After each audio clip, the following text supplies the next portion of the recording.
Officers harassed a girl selling vegetables at a market. What she did next shocked everyone. She was just a quiet girl selling vegetables at the busy market, unnoticed and underestimated by everyone, especially the officers who decided to harass her that day. But what they didn't know was that behind her calm, humble exterior was the legacy of a legendary veteran, carried silently through years of discipline and quiet strength. At just 17 years old, she had inherited a lineage of resilience and skill few could imagine. When the officers confronted her, expecting an easy target, they triggered a chain of events that would shock the entire market and force everyone to confront the truth beneath the surface.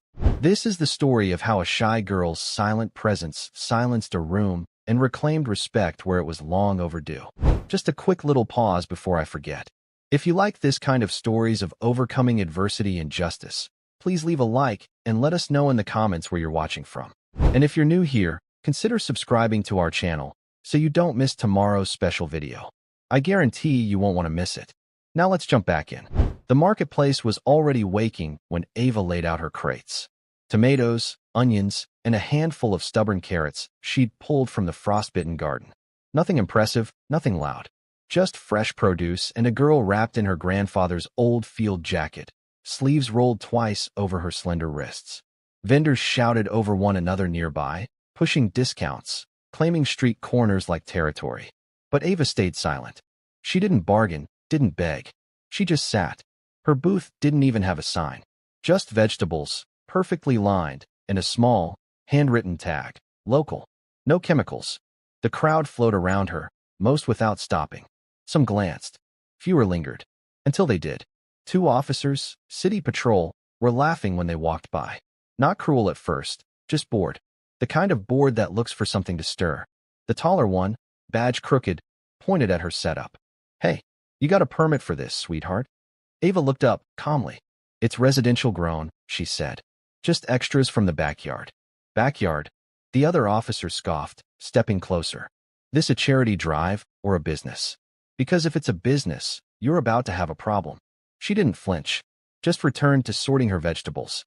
No panic, no fear, just a quiet, composed girl under a canvas tarp while the city began to stare. The taller officer tapped the edge of her crate with his boot. "We're talking to you." Still, Ava didn't raise her voice. "I'm within municipal code. As long as I'm not obstructing." "Municipal code?" The second officer chuckled. "Oh, we've got a smart one." The people around began to slow. Conversations faltered. One vendor, 3 stalls down, watched in silence, mouth half open. Ava didn't break eye contact. But something shifted. A glint caught the morning light. A silver pin stitched on the inner lapel of her jacket. Faded. Easy to miss. An insignia not worn by civilians. It wasn't there as decoration. It was stitched, tucked just out of view, as if for memory, not display. The taller officer narrowed his eyes. For a moment, he paused, as if something about her posture, or the way she didn't move, pulled at an old discomfort.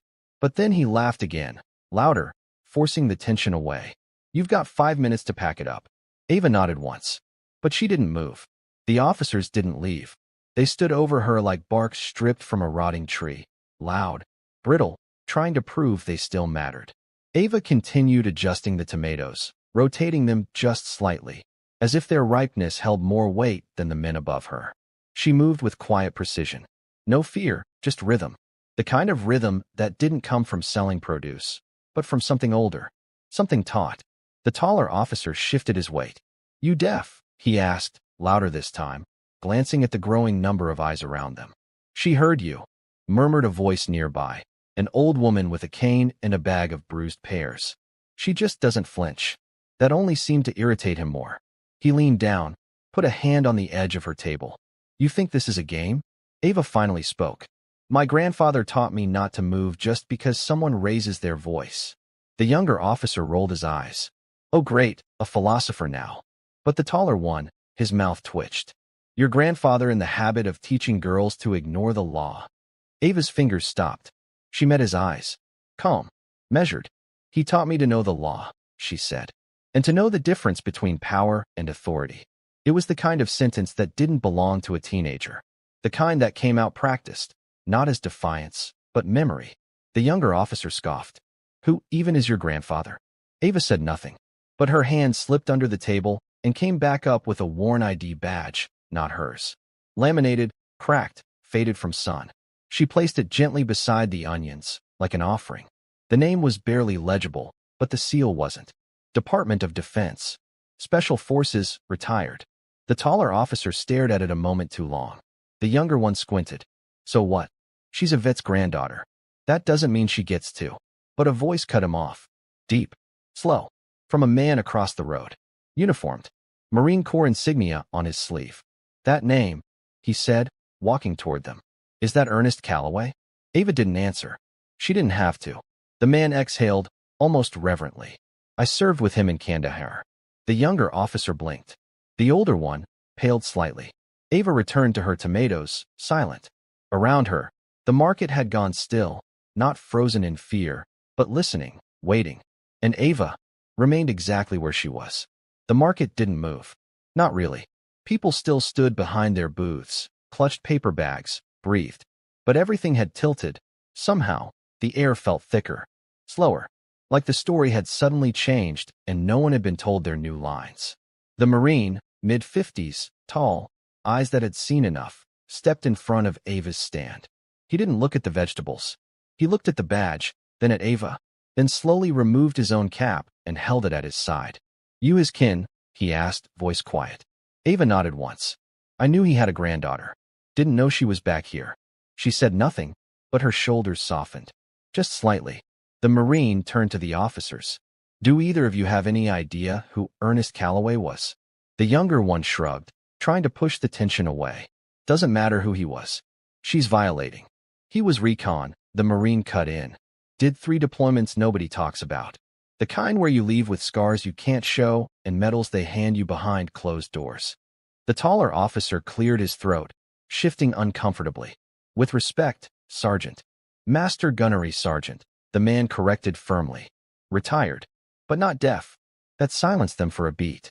Ava, still seated, reached under the table again. This time, not for identification. She withdrew a small, folded cloth. Faded olive drab, edges worn thin. She opened it with care, revealing a single brass button, military issue, and a frayed patch bearing an airborne insignia. He left it to me, she said softly. Told me not to wear the weight unless I'd earned it, but to remember what it cost. Even the vendors weren't speaking now. The Marine swallowed, then nodded solemnly. You earn it by carrying it. Not just in combat. In how you stand when no one's watching. He turned back to the officers. And from where I'm standing, she's not the one out of line. The older officer glanced around, at the crowd, the Marine, the girl who hadn't once raised her voice, and stepped back. The younger one wasn't as fast. This is still public property. She can't just. But the Marine's tone dropped. Son, if this girl set up a table on top of my car, I'd still buy her tomatoes. There was no laughter, no cheering, just silence. And in it, Ava looked down at the vegetables again, as if the moment hadn't changed her at all. Ava didn't smile. Not when the Marine spoke. Not when the officers backed down. She wasn't here for spectacle. She just rotated a crate of carrots so the sun wouldn't bleach their tops. Quiet hands. Slow breath. Her silence felt deliberate, not cold, but ancient. Like someone taught her to speak only when it would matter. The older officer mumbled something into his radio, then stepped away. The younger one lingered half a second longer, jaw tight, pride wounded. But the crowd's gaze weighed heavier than his badge, and eventually, he turned too. They disappeared down the far end of the market. The Marine remained, arms crossed. He watched her for a while, as if searching for something familiar. Then, with a soft grunt, he reached into his back pocket and pulled out a $20 bill. For the carrots, he said, and the way you didn't flinch. Ava gave a small nod and passed him the produce without a word.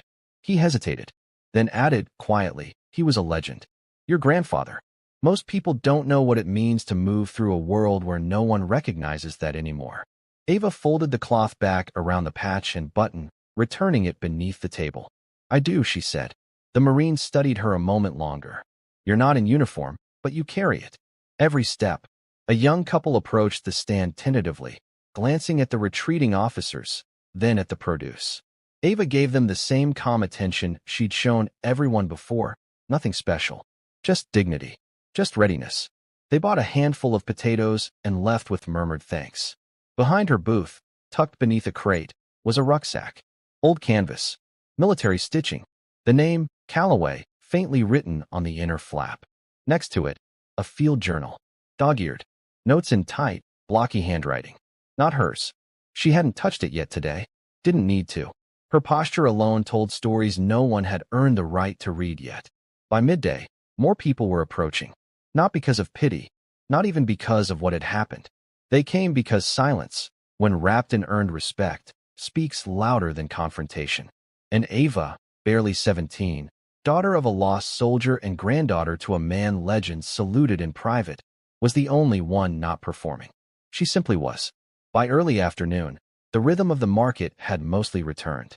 Sellers barked prices, children tugged at sleeves for sweets, and tired shoppers weighed peaches with distant eyes. But something in the current had shifted. More people were stopping at Ava's stall now. A few to buy, most to observe. Quietly, with a strange mixture of caution and curiosity. They didn't know what they had witnessed, only that it felt important. And then came the break in the rhythm. A laugh, sharp, performative, cracked through the square. It belonged to Officer Duran. He was from a different district, not part of the morning incident, but word had spread fast. He sauntered through the crowd like a man itching for his own moment. Tin uniform stretched tight over the stomach of someone who hadn't run a beat in years. Mirrored sunglasses perched on his head like a crown. Well, he said loudly, arms spread like a showman. This the famous carrot stand that's got half the department whispering? Ava didn't react. She was gently arranging small bundles of cilantro with a cord she'd repurposed from an old tent strap. Duran kept going. Didn't know you could scare off city officers just by playing dead and quoting your granddaddy's stories. The market grew still again. He reached out and picked up a tomato, held it like it was evidence. Let me guess. These are hand-picked by ghosts and washed in combat valor. A small ripple of unease moved through the onlookers. Ava didn't even look up, but her hand stopped, fingers resting on the table edge. That was the first shift. Duran leaned closer. You know what I see, he said. A girl playing dress-up, wearing a jacket she didn't earn, name-dropping a man who did the work for her. Still no reaction. And that was the second shift. Because people had seen Ava's silence before, had seen what it meant. And now, they were watching him, not her. Duran scoffed, mistaking the stillness for weakness. You want to sell vegetables, fine. But don't act like you're above the rules because you got a patch and a bedtime story. That's when Ava moved. Not fast, not angry, just deliberately. She reached beneath the table and lifted the field journal, laid it flat beside the tomato he was still holding. The cover bore no decoration, only 3 words written in thick, permanent ink. Observe, endure, respond. Duran squinted. What's that? Ava finally looked at him. It's not a story, she said quietly. It's a manual. Duran stared at the field journal as if expecting it to explain itself. But it didn't. It just lay there, frayed corners, a coffee stain from some past bivouac, and that writing on the cover. No embellishment. No decoration. Just those 3 words. Observe, endure, respond. Ava didn't touch it. She didn't need to. That's some kind of motto, he asked, voice dripping with sarcasm. Sounds like something a therapist writes on a sticky note. But the man beside him, a former corpsman, still in dusty boots, shifted uncomfortably. His eyes had locked on the journal with recognition. It's a recon field book, the corpsman murmured, more to himself than anyone. Real one. You don't fake those. Ava's hand moved slightly across the table, revealing a single entry near the edge of the page. Duran glanced down, his brow furrowed. Tight, deliberate handwriting. Proximity patrol compromised.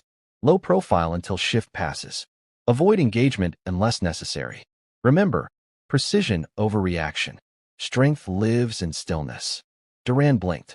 Whose journal is this? He asked, quieter now. Ava didn't answer. But behind her silence, something in the air thickened, like the heat before a storm. The kind that makes even seasoned men feel like rookies again. The corpsman stepped closer. He looked at Ava, then at the insignia on her jacket's lapel. Quietly, almost reverently, he asked, "He ever talk about the Valley holdout? South Ridge Line, 2009. Ava nodded once. That was my unit, the corpsman whispered. He saved my life. We lost 2 men that day. Thought we were done. Then your grandfather walked us out. Alone. He turned to the crowd.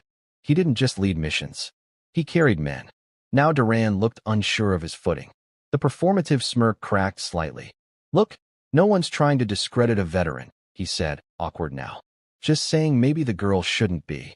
She's not just a girl, the corpsman said, his tone cutting through the market like a blade. She's blood. Of someone who bled for people like you. Duran's mouth opened, then closed. Ava gently closed the journal and slid it beneath the table again. The act wasn't dramatic, but it felt like thunder. One mother nearby handed her a small bill without asking for change. A boy placed an apple back on the table and whispered, "Sorry." And in that silence, the kind you can only earn, Ava turned back to her bundles. Duran walked away without another word, and no one followed. The market didn't speak of Duran after he left. Not out loud, but his absence lingered, like smoke after a fire. People had seen something they didn't understand, something quiet that still managed to change the air around it. Ava resumed her work with the same patience as before. She didn't gloat, didn't shift her posture to take up more space. If anything, she folded herself further inward, tucking the edges of the journal away, pressing the cloth over the field patch like it was glass.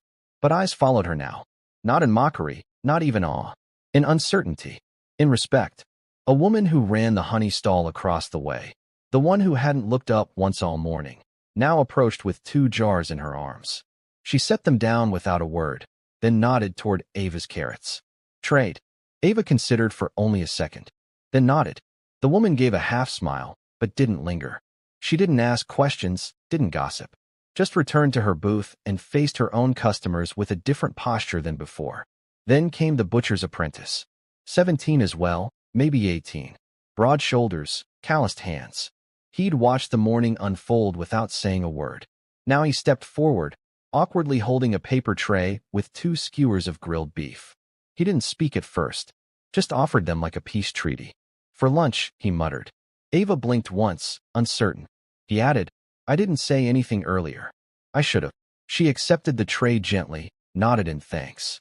No anger passed between them. No punishment needed. But something shifted behind his eyes, a quiet kind of respect not taught, only learned. Other vendors followed. Not in a crowd, not in ceremony. Just one by one. A roll of bread. A cloth napkin. A small folding stool someone insisted she use, though she never sat. And amidst it all, the corpsman lingered nearby, not watching her like a guard, but like someone standing in reverence at a monument too personal to name. You carry him well, he said once under his breath. Ava didn't answer, didn't need to, because the crowd, even without words, had started to see.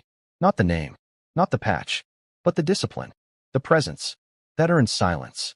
And they didn't need an explanation anymore. They just needed to remember how to listen. The rhythm of the market beat softer now. It wasn't slower. People still moved, bought, bartered. But the noise had changed. The sharpness had dulled, like everyone was walking through a place they suddenly knew deserved more care. Ava moved the same as before. But now, every motion felt seen. Even the way she folded her produce bags, with neat creases, tight corners, and a small loop to keep them from opening, spoke of training. Not store training. Not customer service. Field training. Efficiency without waste. Hands that had packed gear in the dark, that had memorized how to tie off wounds and stack ammunition with their eyes closed. She hadn't lived that life. Not directly, but every inch of her behavior said she'd been raised by it. The corpsman, still lingering nearby, finally approached again. This time, not as a witness, as someone seeking answers. I served with your grandfather, he began, voice lower than before. But he never talked much. Just kept that journal and watched everything. Ava didn't look up. He watched more than he spoke, she said softly. Said words could become armor for the wrong people. The corpsman exhaled. Sounds like him. He leaned on the crate beside her, glancing over the remaining vegetables. Then, after a beat, you train? Ava didn't nod, didn't confirm. She simply set down her knife, a short paring blade, worn at the handle, and tucked it into a pouch at her hip. Not for security, for discipline. The way one stores tools, not weapons. That answers it, he murmured. From the corner of the square, a teenage boy with a phone watched them closely. He wasn't filming. Not now. But he'd seen what happened earlier. His face carried the look of someone who didn't understand the rules anymore, as if the lines between civilian and authority had blurred. He finally walked up and asked, "Are you, like, special forces or something?" Ava met his eyes, gently. "No, but your grandpa was?" She nodded. The boy paused. "And you learned from him?" I listened. He chewed on that, nodded slowly. "Okay." Then he turned and left, quietly, because even the young, the ones raised on noise, could recognize what lived beneath silence when they saw it. And Ava? She just kept sorting tomatoes, not for performance, but for the principle of doing things right. Later that afternoon, as clouds crept in from the west, Ava found a moment between customers. She crouched beneath the table, resting her hands on the old rucksack like it could still breathe. And for a moment it did. The canvas was sun-bleached, one strap repaired with thread the same color as her jacket.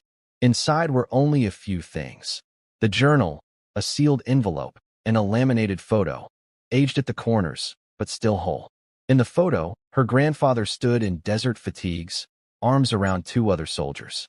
None of them smiled, but their eyes held the weight of men who had made it home while others hadn't. Behind them, a Humvee smoldered in the dust. Ava studied it like scripture. The market sounds faded as memory took hold. She was 6. Rain fell sideways against the roof of the cabin. She sat at the table, legs swinging beneath her chair. Her grandfather stood at the sink, sharpening a blade with calm, practiced strokes. "Why don't you smile in pictures?" she asked him. He didn't answer right away. Then, "Smiles are for peace. But we carry the ones who didn't come home."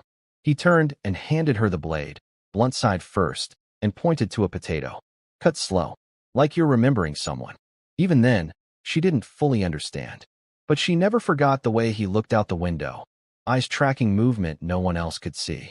Back in the present, Ava gently folded the photo again and placed it in the inner pocket of her jacket. The wind had picked up now, carried the scent of cooked meat, rosemary, and exhaust. Normal market smells, but layered with something else today. Respect. Not the loud kind. The kind earned in inches, not miles. She returned to her feet. The crowd had thinned slightly, the rush of the lunch hour fading into afternoon lull. A few eyes still trailed her movements, but no one approached for a while, until an older man with a limp shuffled forward. He wore no uniform, no medals, just a battered cane and tired eyes. He looked at her stall, then at her, studied the jacket, the rucksack, her silence, then, without a word, reached into his pocket and pulled out a folded patch, fabric worn so thin it looked like paper. He placed it on the table. 5th Infantry Division, Vietnam era. From one shadow walker to another, he said. Ava didn't speak. She only nodded, slow, with both hands gently pressing the patch to the wood as if anchoring it to the earth. Because even memory, when carried properly, can hold the weight of legacy. The patch stayed on the table longer than any of the vegetables. People passed by without touching it. Some noticed. Fewer asked. But those who knew didn't need to. The older man with the limp gave her a small, almost imperceptible nod, then walked away, disappearing into the foot traffic like a leaf in a river. No fanfare, just history returning to silence. Ava stood for a long moment, her hand still resting on the patch. And then she opened the journal. Not all the way, just a few pages. She ran a finger down a column of neatly written notes. Coordinates, survival instructions, then something else, more personal. An entry dated 1 week before his final hospital stay. The girl sees more than she says. That's good. Words cost more than they earn these days. But I worry what silence does to someone so young. She needs to know when to speak, not just when to wait. That's the line. The line between shadow and leader. Ava closed the book. She knew what he meant. She knew exactly what he meant. There had been a time, after the funeral, after the folded flag, after the wooden box, when she thought silence was armor. That if she just stayed quiet long enough, no one could find the soft spots. But her grandfather hadn't raised her to disappear. He raised her to listen until it was time to be heard. The difference mattered. She looked out at the square again, at the crowd that now moved around her differently. Slower, more careful. Conversations still happened, but voices were lower. Children still ran, but they didn't scream. Something had settled over the market like a soft blanket. Ava straightened the rows of produce again. Then, quietly, She picked up the 5th Infantry patch and pinned it beside the faded recon insignia on her jacket. She didn't press it for attention, didn't stand taller, just wore it, not to signal, but to honor. And as she turned to lift a box from beneath the table, her sleeves shifted, revealing, for the first time, a faint scar running just below her wrist. Clean, surgical, old. Someone in the crowd noticed. And the whispers began again. Not rumors, reckonings. Because no one leaves a scar like that by accident. And no one carries themselves like Ava did unless they'd already survived the kind of storm most people don't come back from. A man watched her. He wasn't from the market. That much was clear. His shoes were polished. His shirt too crisp. And his hands, they were clean. Not the kind of clean that comes from washing. The kind that comes from not working. He stood across the square under the shade of a narrow tree. Arms crossed, sunglasses on. Not looking directly at her, but always angled just enough to see. Ava noticed. She didn't react. She simply shifted her body slightly, enough to keep him in her periphery, but not enough to make it look deliberate. The corpseman noticed too. He moved from the edge of the fruit stall, closer to her table again, his body relaxed but ready. Like a man who had learned the hard way how to anticipate things without giving them power. "You see him?" he asked, voice low. "I see everyone," Ava replied. That was true. She always had. The man didn't move, didn't buy anything, just observed. But pressure, that builds slowly. Like water under steel. The crack only shows once it's too late to fix. And Ava could feel it now. Something about this wasn't random. A few more shoppers passed. A teenage girl asked for garlic. Ava handed her the freshest bulb without speaking. The girl thanked her twice, then left quickly, casting a glance at the man near the tree on her way out. The corpseman shifted his stance. "You think he's here for you?" he asked. Ava didn't answer. Instead, she reached under the table and removed a tightly rolled canvas from her rucksack. She unwrapped it slowly, revealing an old brass compass, a grease pencil, and a laminated terrain map marked in red grid lines. The corpseman's eyebrows lifted. "Recon map." Ava nodded. "Why bring that to a vegetable stall?" Her answer came soft. "He told me to never go anywhere without knowing where I've been." "Smart," he said. Then, after a beat, "And where you'd run." "I don't run," she replied. The man across the square finally moved, walking slowly toward the center of the market. Not toward Ava. Not yet. Just orbiting. Watching. Waiting. Ava calmly rolled the map and returned it beneath the table. Then, without urgency, she adjusted the position of a box of potatoes, not because they needed shifting, but because it gave her a better sight line. She wasn't afraid. But trained people don't wait for fear to make them move. They read the air. And Ava could feel the storm approaching. The man who had been watching finally stepped closer, his polished shoes crunching softly on the cracked pavement. His eyes, sharp and cold behind dark lenses, locked onto Ava with a weight that demanded attention, but not respect. "Selling vegetables here without a permit," he said, voice low and clipped. "You're causing a disturbance. This market has rules, young lady." Ava looked up, steady and unflinching. Her gaze didn't waver. "I'm within city code," she replied calmly. "No obstruction. No permits required for residential produce sales under 5 pounds. He scoffed, clearly irritated by her knowledge, folding his arms. "Do you even know who I am?" She met his gaze evenly. "No." He paused, almost surprised she didn't recognize him. "Sergeant Mullen. City Code Enforcement. I'm the one who enforces the rules." The crowd nearby tensed. The usual hum of market chatter slowed to a murmur, as if everyone suddenly understood that this was no ordinary argument. Ava's silence was a kind of answer, one that spoke volumes without words. She didn't need to raise her voice. She didn't need to plead or argue. Her calm was a shield stronger than any armor. "You can't just set up shop wherever you please," Mullen said, taking a step closer, his tone sharper now. "You'll pack up, or I'll have you removed by force." The corpseman, who had been standing quietly nearby, shifted his stance slightly, alert but restrained. Ava noticed, but held up a hand, not to stop him, but to show she was ready to face this herself. "Sergeant Mullen," she said quietly but firmly, "this isn't about permits or territory. It's about respect, about the right to exist here without harassment." Mullen's eyes flicked to the faded insignia pinned on her jacket, but his face betrayed nothing. His mouth tightened. I don't care about your legacy, he said coldly. You still need to comply. Ava's fingers brushed the edge of the table, curling lightly around the worn field journal she kept hidden beneath the cloth. She felt the familiar texture, the weight of history in her hand. Her voice remained calm and measured, every word deliberate. But sometimes, she said, the right to stand isn't given. It's earned. The crowd shifted uneasily. A few faces exchanged glances.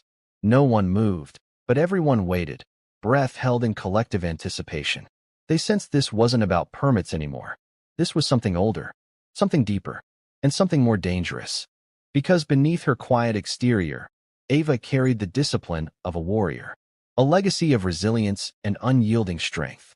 And though her words were soft, they resonated like a drumbeat warning that this stand would not be broken by empty threats.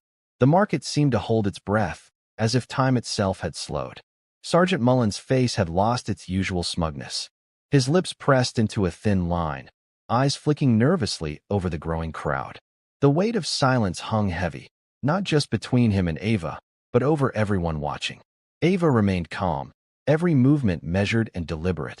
She reached beneath the table with the quiet confidence of someone who had practiced this motion countless times.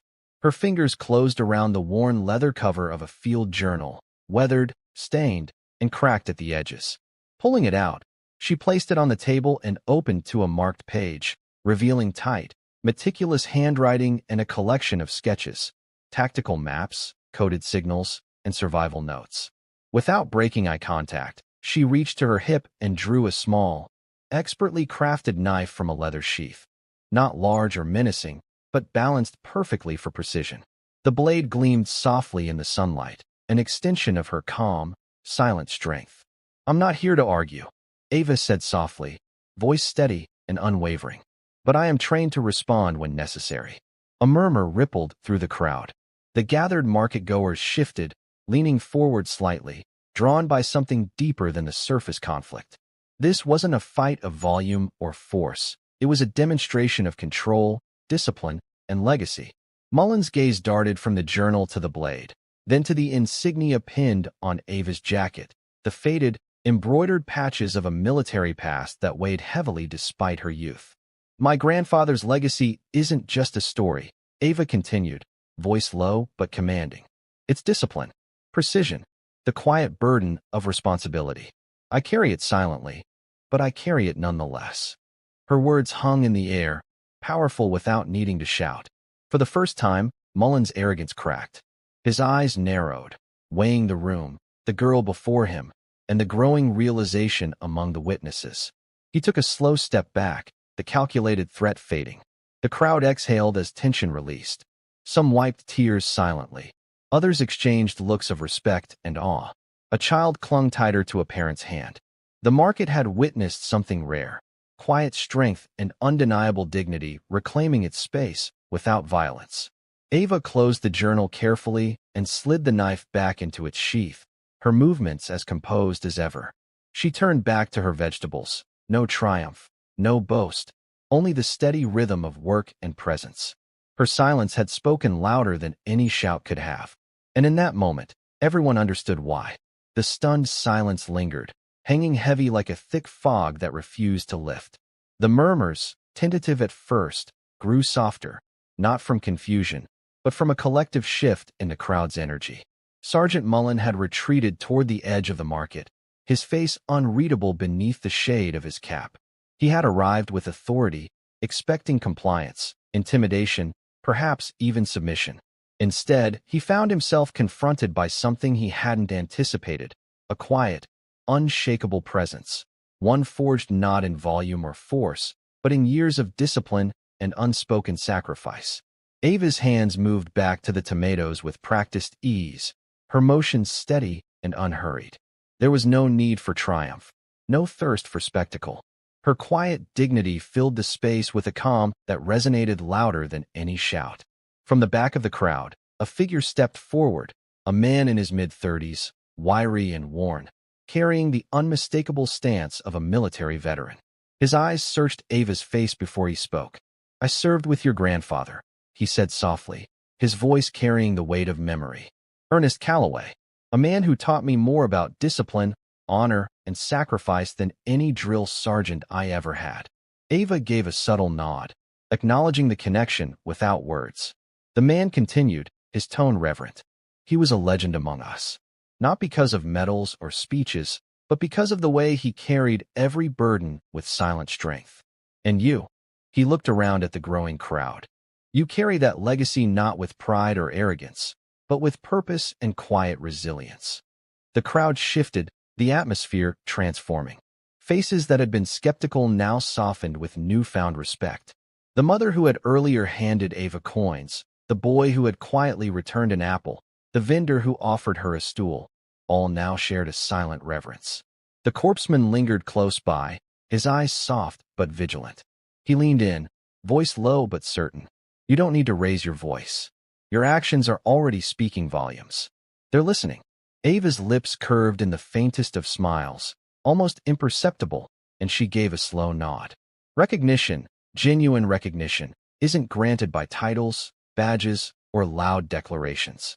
It is earned in the silent moments, the steady bearing of one who carries the weight of history, the quiet strength of endurance, and the calm presence of a warrior who has been tested and never broken. And here, in the heart of a bustling market filled with noise and haste, that quiet strength shone brighter than any badge or proclamation ever could. The marketplace began to hum again, but the energy had shifted. It was softer now, more reflective. The chatter that had once drowned out Ava's quiet presence now seemed to make room for her, as if the crowd had collectively stepped back to honor an unspoken truth. Ava returned to her task, fingers deftly tying small bundles of parsley and carrots. Her movements were deliberate, almost ritualistic. Each fold, each placement of a vegetable, carried the weight of discipline, a silent testament to the legacy she bore. There was no celebration in her demeanor, no victory dance, just the quiet resilience of someone who had learned that true strength is often invisible.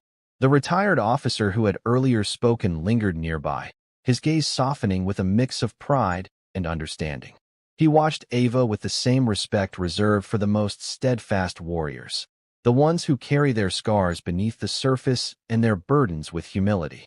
Around the market, other vendors cautiously approached, offering small gestures, a loaf of bread wrapped in a cloth, a jug of cool water, a pair of worn gloves left behind at a neighboring stall. Each gift was a silent acknowledgement, a quiet solidarity born from witnessing something rare and profound. Sergeant Mullen had disappeared, retreating from the scene without a word. The space he left behind was no longer filled with hostility or threat, but with respect, a respect that had been earned not through confrontation, but through the demonstration of quiet authority. Nearby, a young boy tugged at his mother's sleeve, his eyes wide with curiosity. "Mom," he whispered, "who is that girl? She's different." The mother's smile was gentle, tinged with understanding. "She's someone who carries a legacy you can't see, but you can feel." Ava's gaze drifted toward the horizon, where storm clouds gathered, the air thickening with the scent of impending rain. She crouched beneath the table and pulled out the worn field journal again. Carefully, she flipped to a folded photograph tucked inside, a faded black-and-white image of her grandfather standing tall and solemn, battle lines etched into his face and bearing the weight of countless sacrifices. Her fingers traced the worn edges of the photo, feeling the silent stories carried within it. This was more than a keepsake. It was a compass for the path she walked.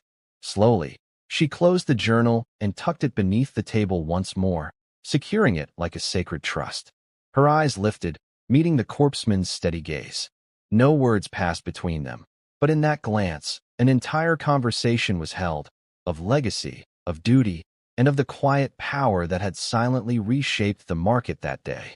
Amidst the renewed hum of life, the bustle and the barter, Ava stood rooted in her place, a living testament to strength that requires no spotlight, a legacy carried forward with unwavering presence.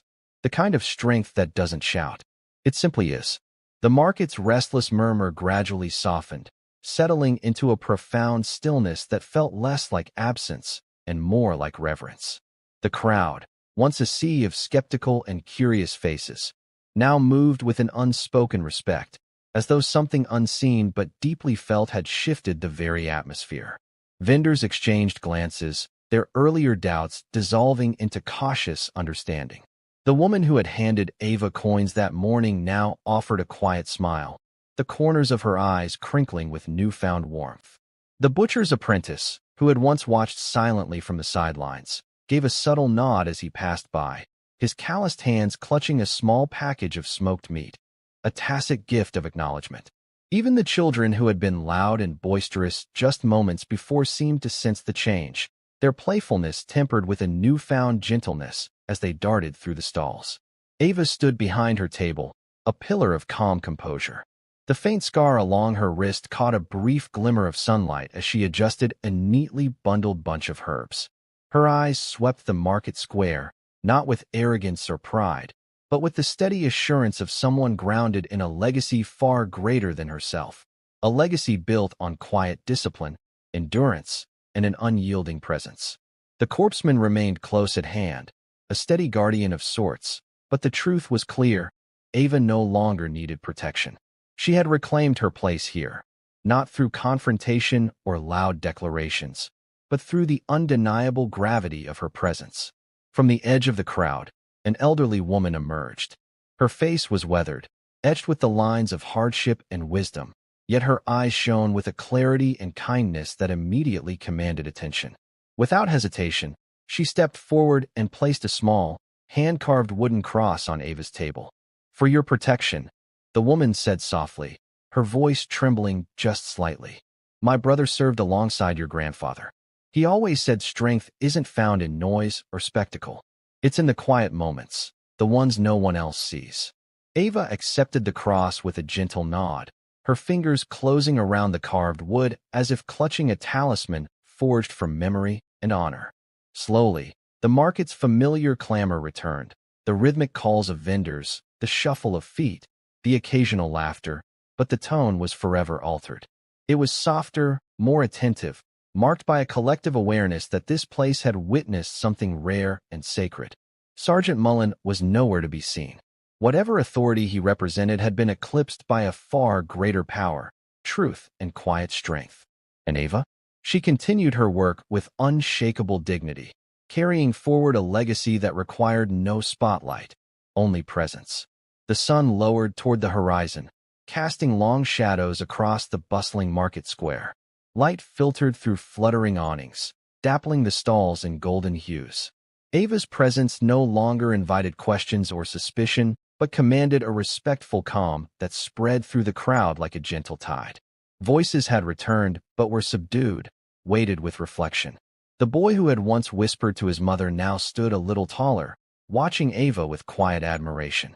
Nearby, a group of vendors exchanged knowing glances, their earlier doubts replaced with appreciation for the strength that did not shout, but simply was. The corpsman remained near, his eyes alert yet relaxed. He exchanged a brief, meaningful nod with Ava, a silent acknowledgement of the bond forged not by words, but by shared experience and unspoken understanding. Ava's gaze swept over the market, her stance relaxed but unyielding. The faint scars on her wrist peeked out as she brushed back a stray lock of hair, subtle reminders of battles fought and survived beyond this civilian square. No one approached to challenge her anymore. No raised voices. No demands. Instead, the market embraced her quiet authority. An older man, once skeptical, approached hesitantly. His hands were rough, marked by years of labor, but his eyes were steady. He reached into his pocket and produced a small pin, an emblem from a long-disbanded unit. Without a word, he placed it gently beside Ava's produce. The gesture spoke volumes: recognition, honor, a passing of unspoken respect from one who understood sacrifice to another who carried its legacy. Ava accepted the pin with a slow, deliberate nod. No words were exchanged, none were needed. Her quiet strength said everything. As twilight deepened, the market began to close, vendors packing up their stalls, customers filtering away. Ava gathered her belongings with calm efficiency, the day's trials now behind her. But the legacy she carried would never leave. It was etched not only in scars or medals, but in the silent moments, in every measured breath, every steady step. And as she disappeared down the narrow street, her silhouette framed by the fading light, the market remained changed, forever marked by the quiet dignity of a girl who had silenced doubt without uttering a single shout. The market was winding down as the sun began its slow descent, casting long, golden shadows across the worn cobblestones. Vendors methodically folded canvas tents and packed wooden crates, their chatter reduced to low murmurs that blended with the soft rustling of leaves in the evening breeze. The vibrant energy that had charged the air all day gradually softened into a tranquil calm. Ava moved with deliberate grace, carefully arranging the last bundles of herbs and vegetables. Each motion was steady, measured, a quiet ritual of closure that mirrored the inner peace she was beginning to feel. There was no hurry. The storm that had passed through the market earlier had left an imprint deeper than words, and she was still processing its weight. Beneath the table, her fingers found the smooth wooden cross the elderly woman had given her hours before. The cross was cool against her skin, the subtle carvings worn from time, a tactile reminder of legacy and protection. It grounded her, a link to something larger than herself, a lineage forged in sacrifice and silent strength. The corpseman was nearby, packing his own gear with practiced efficiency. His eyes met Ava's a few times, each glance heavy with understanding but without need for speech. Between them, a quiet acknowledgement hung in the air. Today was not just another day selling produce. It was a reclamation of respect, of dignity, of history. The scent of earth and distant rain hung in the air, promising a coming storm. The first low rumbles of thunder rolled faintly over the rooftops, echoing the subtle pulse of tension still lingering beneath the surface. Ava pulled her jacket tighter, feeling the familiar weight of the faded patches sewn onto the fabric, marks of battles fought long ago, stories told in silence. She paused for a moment, looking out over the emptying market square. The place was quiet now, devoid of the curious eyes and hushed whispers that had filled it earlier. No one was watching anymore, and yet the memory of the day's events lingered like a shadow, a quiet testament to what had been witnessed. Ava straightened her posture and lifted her worn field journal, carefully slipping it back into her bag. She adjusted her sleeves, hiding the faint scars along her wrists, invisible reminders of battles fought, both seen and unseen. As she stepped away from the stall, the market's heartbeat slowed, but its rhythm had changed irrevocably.